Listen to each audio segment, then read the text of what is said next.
Neoclassical architecture. Neoclassical architecture, a grand revival movement of the 18th and 19th centuries, channeled the spirit of ancient Greece and Rome. Imagine symmetrical buildings adorned with majestic columns, Doric, Ionic, you name it. Think clean lines and powerful forms. Picture the Lincoln Memorial. That's neoclassical in a nutshell. These structures aim to evoke order, balance, and a sense of civic virtue, a reflection of the Enlightenment's ideals. Art Deco. Art Deco was the party scene of architecture in the 1920s and 30s. Think skyscrapers dressed to impress with zigzags and shiny chrome. Forget fussy details, it was all clean lines and curves that screamed fast cars and flappers. Loved luxury too, with marble and glass everywhere. It was a celebration of the modern age, all glitz and glam. Baroque flourishing in 17th century Italy, Baroque architecture embraced drama over Renaissance restraint. Grandiose and emotional, it utilizes curving facades, soaring domes, and elaborate ornamentation. Light and shadow play a key role, creating dramatic effects and guiding the eye.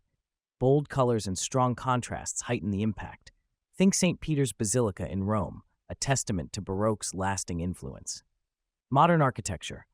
Modern architecture, early 20th century, embraced functionality and clean lines. It broke away from ornamentation, favoring open floor plans, vast windows, and integration with nature. Steel, glass, and concrete became prominent materials, allowing for bold geometric shapes and cantilevered structures. This movement prioritized form following function, creating iconic buildings like the Bauhaus School and Barcelona Pavilion. Victorian architecture. Victorian architecture, 1837-1901, boasts a rich tapestry of styles. Homes feature asymmetrical layouts, steep rooflines, decorative trim like barge boards, and bay windows. Brick, stone, and wood are common materials.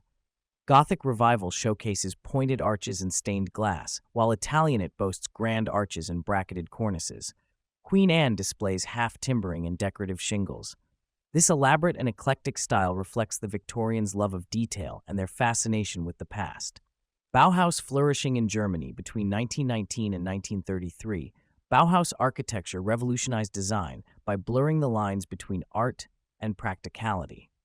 This movement championed mass production of functional yet beautiful objects. Clean lines, geometric shapes, and open floor plans became hallmarks of the style. Natural light played a starring role, with architects favoring steel, glass, and concrete to create airy, light-filled spaces. This influential approach aimed to democratize design, making aesthetically pleasing and functional objects accessible to everyone, not just the elite. Gothic architecture, flourishing from the 12th to 16th centuries, soared skyward with pointed arches, ribbed vaults, and stained glass windows.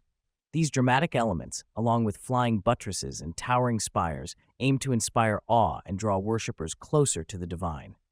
Light filtered through colorful stories depicted in the glass, bathing the interiors in a mystical glow. This style, a stark contrast to Romanesque, emphasized height, light, and a sense of spiritual yearning. Greek revival. Inspired by ancient Greek temples, Greek revival architecture, 1825 to 1860, reigned in the early American Republic. Buildings boasted symmetrical facades with low-pitched roofs and prominent columns, often Doric in style. White, reminiscent of Greek marble, dominated the color scheme.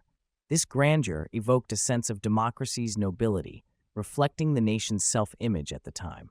Art Nouveau. Art Nouveau, flourishing in the late 19th and early 20th centuries, embraced nature's graceful curves. Whips of flowing lines and stylized flowers and insects adorned everything from posters to furniture. This decorative style broke away from rigid forms, using asymmetry and vibrant colors for a distinctly organic aesthetic. Deconstructivism. Deconstructivism, a late 20th century architectural movement, challenges traditional harmony. Buildings appear fragmented, with elements seemingly defying gravity. Tilted walls, clashing materials, and unexpected angles create a sense of controlled chaos. Unlike classical forms, deconstructivist structures aim to surprise and provoke thought. Famous examples include Gary's Guggenheim Bilbao and Hadid's Maxi Museum in Rome. Georgian architecture. Georgian architecture, flourishing in 18th century Britain, embodied elegance and proportion.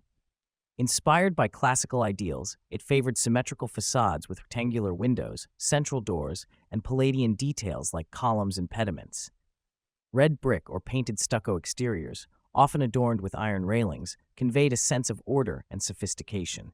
Grand estates and cozy townhouses alike embraced this timeless style. Renaissance architecture. Renaissance architecture, born in 15th century Italy, revived classical ideals. It emphasized symmetry, proportion, and geometric shapes like circles and squares. Buildings featured grand columns, arches, and domes, often inspired by Roman structures. Harmony and balance reigned, with clean lines and mathematical precision defining the style.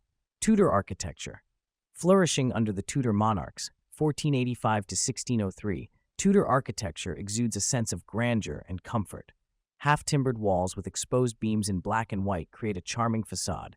Bold, decorative chimneys rise from steeply pitched roofs, often topped with ornamental finials. Large, mullioned windows bathe rooms in natural light, while grand fireplaces anchor the living spaces. This marriage of practicality and aesthetics defines the enduring appeal of Tudor style. Brutalism. Brutalism, emerging in the mid-20th century, is an architectural style known for its raw and bold aesthetic. Buildings are constructed from exposed concrete, often featuring geometric shapes and repetitive elements. This style emphasizes functionality and prioritizes showcasing the materials themselves. While some find it harsh, brutalist architecture can also evoke a sense of monumentality and social purpose. Cape Cod. Cape Cod-style homes, born from necessity in 17th century New England, boast practicality and charm. Featuring symmetrical layouts, these 1.5-story structures are clad in shingles for weather resistance. Steep roofs with wide overhangs shed rain and snow, while central chimneys provided warmth. Double-hung windows offer light and ventilation.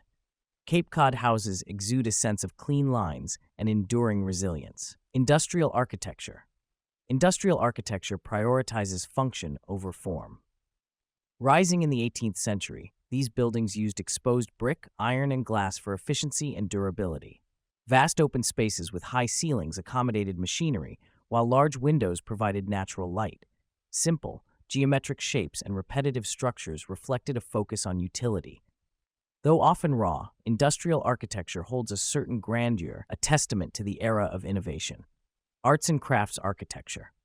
Rising in rebellion against industrial excess, arts and crafts architecture, 1860s to 1910s, championed natural materials and skilled craftsmanship. Think sturdy bungalows or craftsman homes built with local stone, brick, and wood. Simple lines and uncluttered exteriors reign supreme. Wide porches and built-in furniture promote connection with nature and a sense of community. The arts and crafts movement valued beauty in everyday objects, reflected in handcrafted details throughout the home.